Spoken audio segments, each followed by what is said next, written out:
el INADI, bueno, le responde a Milei. Estamos con Victoria. Victoria, en algún momento fuiste directora del INADI. ¿Cómo te va? Muy bien.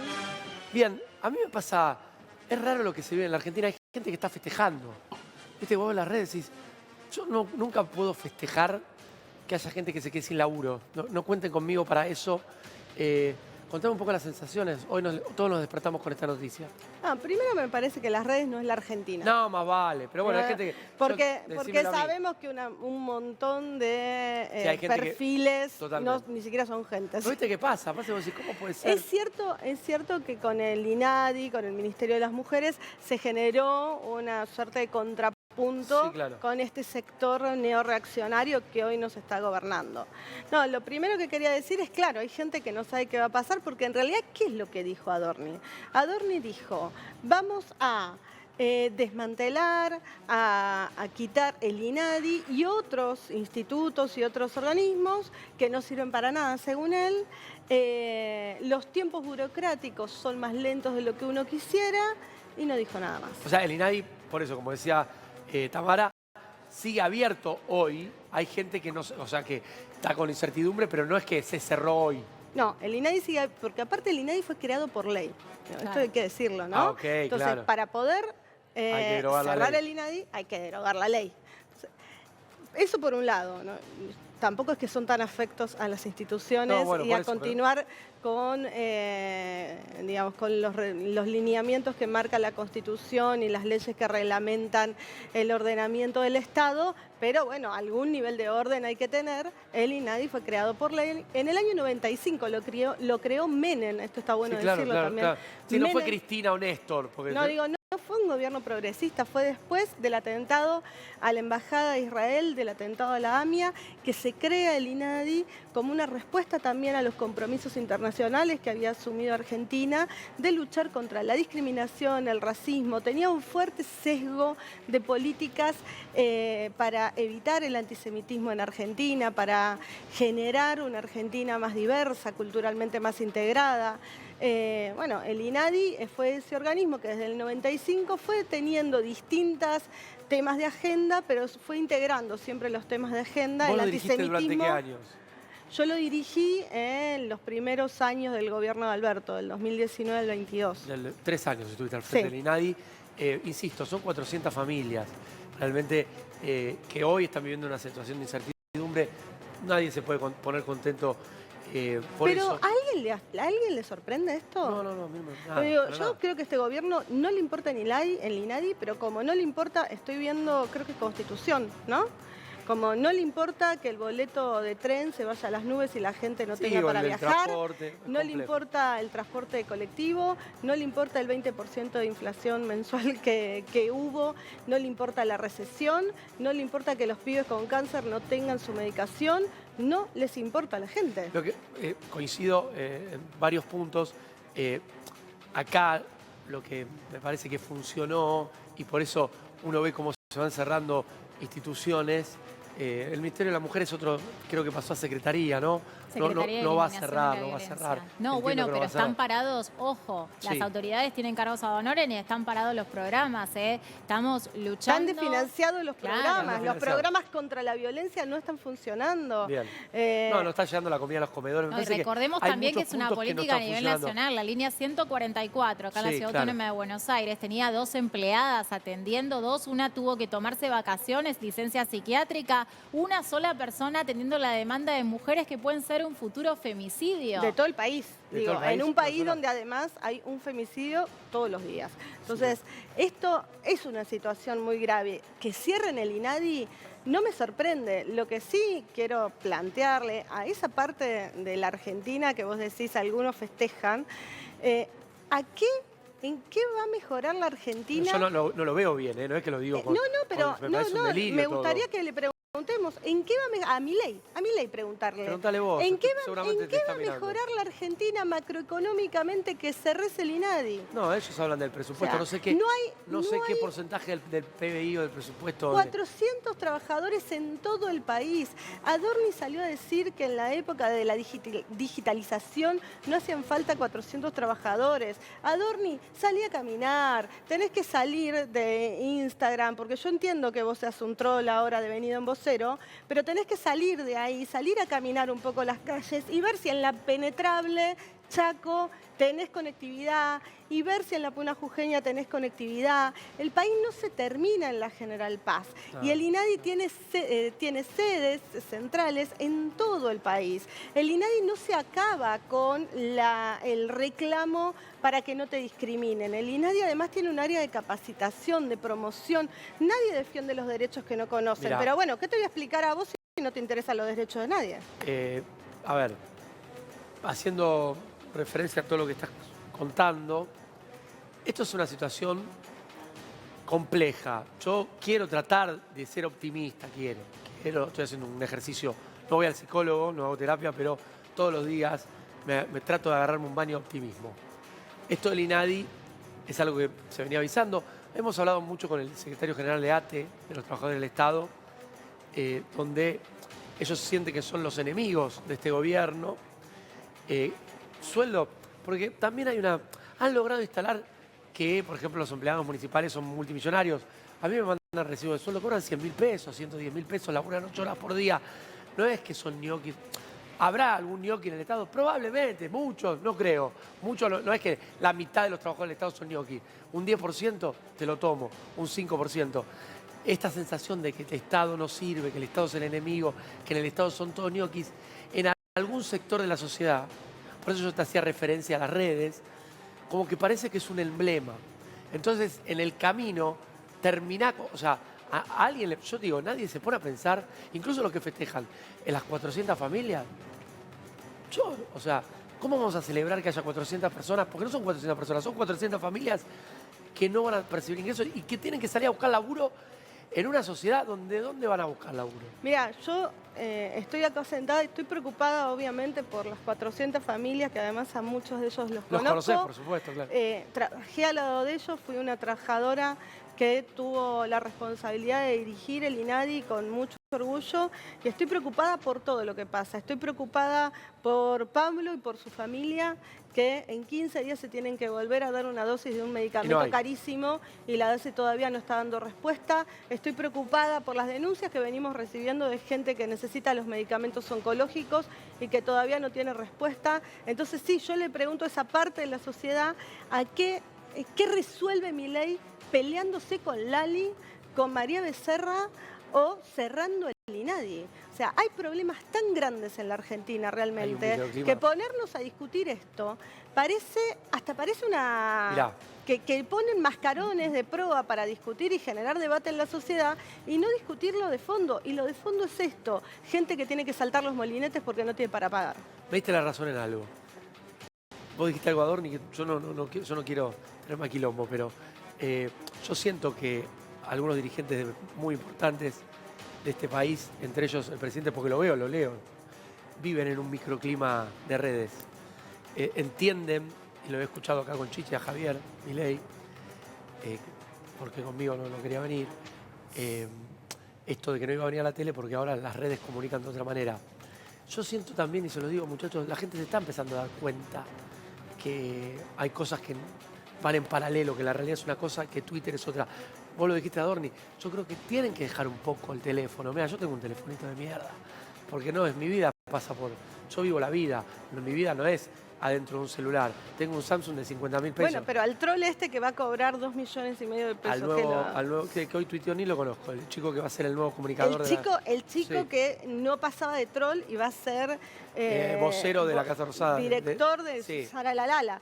Para lo cual va a cobrar 2.600.000 pesos. Y la verdad, esa es la tuya, contribuyente. Digo, el problema es que en un país donde además de los problemas que teníamos, porque nadie dice que vivíamos en Alicia en el País de las Maravillas. No, para nada, lo dijimos todos los días. además de los problemas que teníamos, tenemos que aguantar las decisiones que se toman, donde se decide a costa del sacrificio de los más pobres, pagarle al Fondo Monetario Internacional y a los fondos de los amigos, de los 5 empresarios que se benefician, amigos de Milei, o que le pagaron la campaña a Milei. Además de todo eso, hay que pagarles la vida a gente que no salía del mundo Twitter. Bueno, pero son estos, por eso, mira, justo pero el mundo Twitter es peligroso porque, sí, a ver, peligroso, no solamente le estamos pagando a uno, sino que hay un montón de personas que se encargan de silenciar y adoctrinar a los que opinamos diferentes, porque muchos de los comunicadores sufrimos el cierre de cuentas por opinar distinto. Bueno, Ros Ferrer es una... Michelazo, digo, hay varios. Más mujeres, más mujeres. Siempre más las mujeres que... Bueno, pero no hay que... Mira, yo lo sufrí hace 2 semanas, tremendo, no podía abrir el teléfono. Pero en la calle todo amor. Entonces yo por eso ahí dije, bueno, hay que relajarse. No, está bien, las redes van por un lado, pero esto también hay que decirlo. Las redes no son todo el mundo. No, miren, no. Hay una decisión, mujeres que no fueron tapa, desde ayer vienen dando una noticia que también quiero aprovechar a darla. Hay una decisión de Instagram y alguna de estas redes donde no se van a publicar las cuentas que tienen contenido político si vos no decidís esto entre tus intereses. Esto significa que los únicos medios de comunicación que se van a ver son los medios hegemónicos. Y esto significa cada vez menos información para la sociedad. Y por eso la importancia de canales como estos que podemos llegar a que se puede llegar a la gente. Muy masivamente, tal vez con otra mirada. Y con otra mirada. Bueno, por algo estoy acá. Ahora, y hace tanto tiempo, y elijo quedarme todos los años. Yo insisto, lo del INADI, porque el rol del INADI, a ver, el ciudadano a pie, el que está peleando el día a día, que tiene 7 pibes y que no le alcanza para llegar a fin de año, no le alcanza para llegar al viernes 5, tal vez no entiende cuál es el rol del INADI. Hoy, contale, o sea, ¿qué injerencia tiene el INADI en la sociedad? Mira, el INADI tiene como 2 grandes áreas. Una que te decía de capacitación y promoción. ¿Qué haces en esa área? Y por ejemplo, cuando estuvimos nosotros llevamos adelante un programa de capacitación para docentes y personal de las escuelas para evitar los casos de bullying y acoso escolar. Que vos sabés, es muy necesario. Si ese papá que tiene que salir a laburar y no llega al día viernes del mes, encima cuando llega a la casa, y tenés a tu hijo muy afectado porque le están haciendo bullying en la escuela, el que no lo pasa no sabe lo que es, el que lo pasó sí sabe lo que es. Es tremendo. Entonces, los que tenemos hijos en edad escolar sabemos. Y los docentes tienen que estar capacitados para poder enfrentar esa situación, porque no es una situación sencilla de enfrentar frente a un aula de 30 personas, conflictos a veces que van muy profundo a los sentimientos y bueno, a lo que cada uno expresa dentro de sí. Eso por un lado. Por otro lado, las campañas de sensibilización. Vos para defender un derecho tenés que conocerlo. Si no, no lo podés defender. Eso sí es simple. Y si vos vas a un hospital y no te dan los medicamentos por tu color de piel, también tenés que saber que podés llamar al INADI, al 168 y hacer la denuncia, porque eso se llama discriminación. Bien, eso va a dejar de pasar. Yo no hablé con ninguno de los empleados hoy. Me imagino lo duro que es. Todos los que nos echaron alguna vez del laburo y o te levantaron un programa o la incertidumbre. Y lamentablemente es verdad que venimos de 4 años malísimos. El gobierno de Alberto fue malísimo, lo dije. Pero yo no veo, yo quiero, porque hasta ahora no me lo han explicado, cuál es el camino más allá de ordenar los números. Están celebrando, ¿qué es lo que están celebrando ahora? El superávit fiscal. Sí.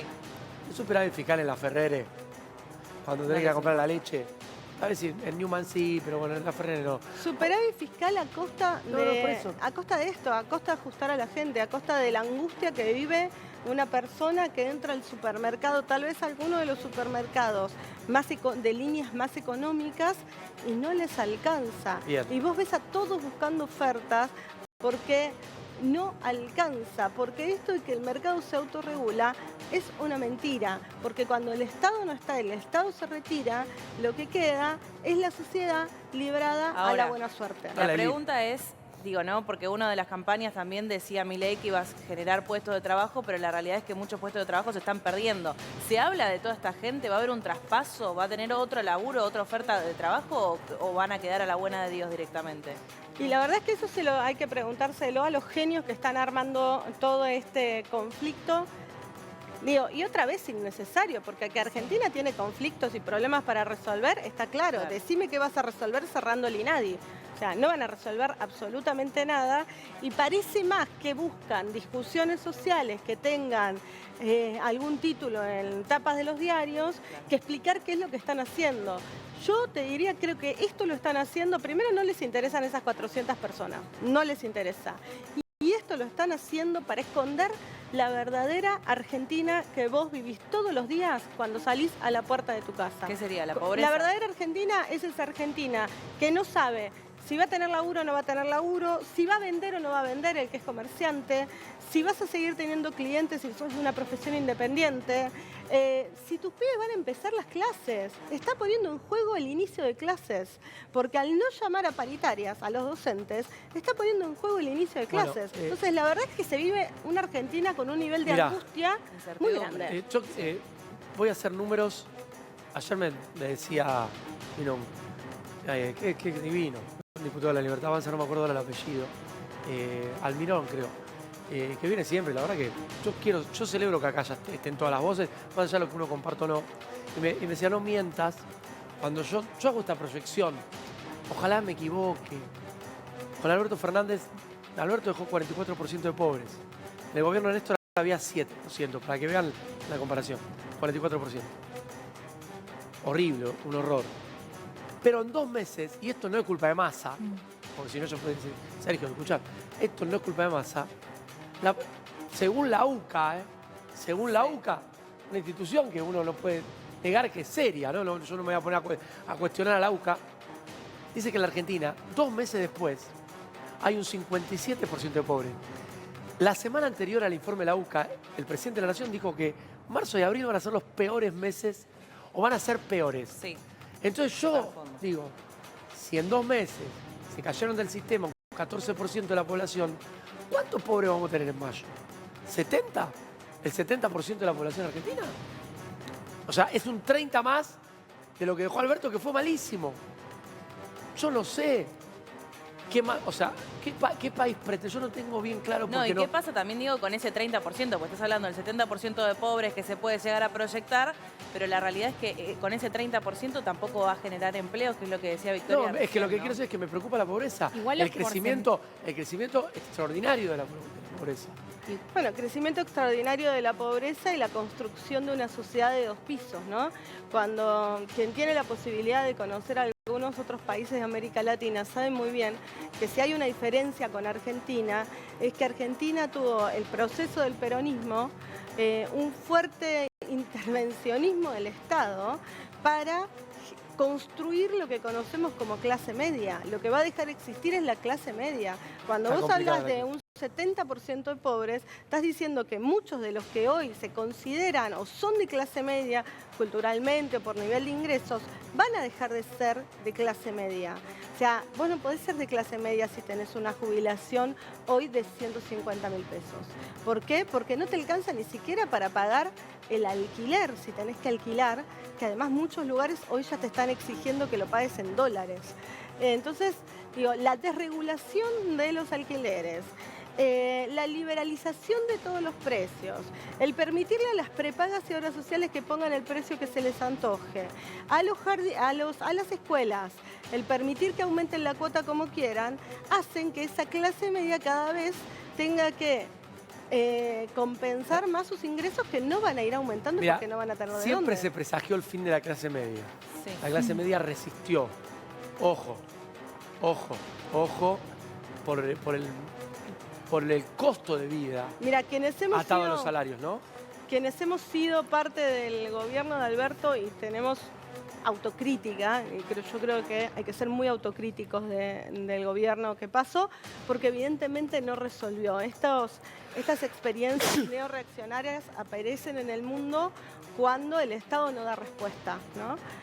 porque Milei no es solo un fenómeno argentino, hay otros fenómenos similares en otras partes. Lo tuvimos en Brasil con Bolsonaro, en Estados Unidos con Trump. Cuando el Estado no termina de dar respuesta, aparecen este tipo de personajes, de personas que encarnan ideas muy viejas, que son las neorreaccionarias. Ahora, que hayan ganado las elecciones no significa que tengan razón. Y lo que sí están mostrando todos los días es que quienes decíamos que no les importaba a la gente, que no les importaba que la gente tenga trabajo, que no les importaba una Argentina mejor, que lo único que querían era la Argentina para vender lo que haya para vender, desde el litio hasta las empresas públicas que deberían seguir siendo públicas, e irse, estábamos bastante más cerca